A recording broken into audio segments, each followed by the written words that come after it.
The international break is here, and while it's something that normally a lot of football fans dread, Indian football fans were looking forward to this particular edition of the international break week with a lot of anticipation because there'd be not one but two matches against the same opposition that could very well decide how exactly it is that India end up faring in the AFC Asian Cup as well as FIFA World Cup qualifiers. Remember, it doubles up. It's the same qualifiers, but you qualify for both tournaments playing in that one round of qualifiers. They're up against Afghanistan, and there's a second game against Afghanistan which will also be coming up during the same international break.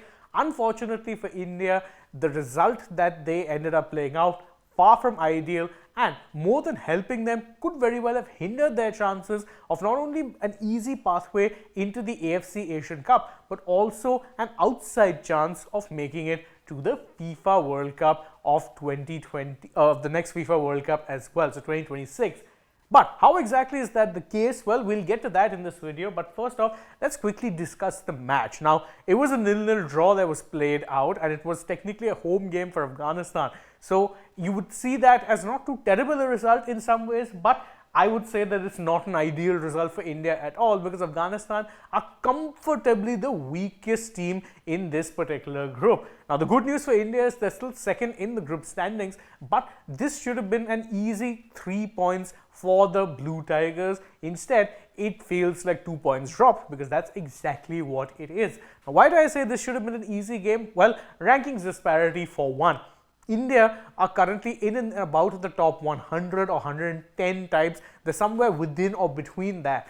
Afghanistan are not even in the top 150, which means that ranking wise there's a huge disparity. It's not like it's very close. There's a big disparity, and this will actually feel like a bigger point for Afghanistan than it will for India. So the other reason, of course, is that the other opposition in this particular group are a little bit tougher. You've got Kuwait and Qatar are the strongest team in this particular group by some distance. India have next to no chance of actually getting even a draw against them, never mind a win, which meant that all the other matches would have been very, very important. And given Afghanistan's weak nature, it's basically a straight shootout between Kuwait and India for that second spot, with Qatar being the favorites to top the group. The good news is there's still some hope that the situation can be salvaged. Now, let's take a look at how it is the group standings are. Qatar, of course, after 3 games played, don't forget there's 6 because there'll be round-robin home-away fixtures. Qatar are top, having won all 3 games. They've got 9 points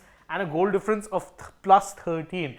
India are second with 4 points, but with a negative goal difference, and right now have Kuwait breathing down their necks because, again, Kuwait have 3 points, and the only team that really seem out of contention are Afghanistan because, as I said, weakest team, which is why Kuwait and India are the 2 teams that will be battling it out for the second spot. Now, why is that second spot so important? Because these qualifiers happen in phases. There's a first round, which of course all these teams made it through to, and then you had 36 teams that were divided into 9 groups of 4. From here on out, the top 2 teams will make it into the next round. So you've got 18 teams that will be making it after that, and those 18 teams will be divided into 3 groups of 6. Once you have those 3 groups of 6, the top 2 teams from every group end up qualifying. That goes a long way off. The goal for India is to make it through to the 3rd round. Why? Because if they make it in to the 3rd round, that is by finishing 2nd place or even 1st place, then they are guaranteed qualification for the AFC Asian Cup. However, now things look very, very tricky because there's only a point separating them and Kuwait. And India have 1 game against Afghanistan, the return leg, which will be taking place on 26th March.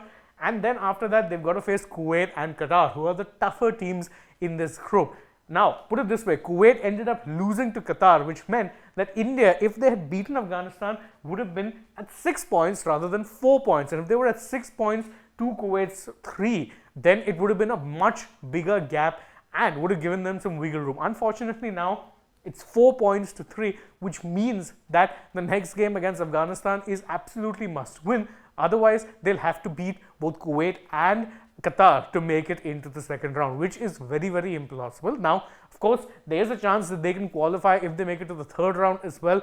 But why would they want to be doing that? They'd want, or the 4th round rather, they'd want to go through to the 3rd round, seal their AFC Asian Cup qualification, and then maybe, just maybe, have an outside chance of looking at the FIFA World Cup. FIFA World Cup, of course, you'd think it's a pipe dream, but they have increased the number of teams for 2026, so it shouldn't be that big a deal either. Good performances against Afghanistan would have put them in a better position. Unfortunately, right now, things are very, very delicately balanced. And if you're an Indian football fan, there's a few jittery times coming. Now, they'll be facing Afghanistan at home, need to win that and potentially get a positive result against Kuwait as well, which will be easier said than done. So that's why this result against Afghanistan a bit damaging, not only because of the disparity in rankings, but because the points drop may very well come back to haunt India in the long run. Now, what are your thoughts on the entire match, and what do you think are India's chances of direct qualification for the AFC Asian Cup, as well as then an outside chance at the FIFA World Cup? What are your thoughts on that? You can let me know that in the comments below, and don't forget to like this video, share it with your friends, subscribe to the channel and tap that bell icon as well. Also follow us on social media. We're on Instagram, Twitter and Facebook. Don't forget to download the AajTak app, and if you're already on the channel, go ahead, check out some other videos we've done as well. For now, from my side though, it is goodbye.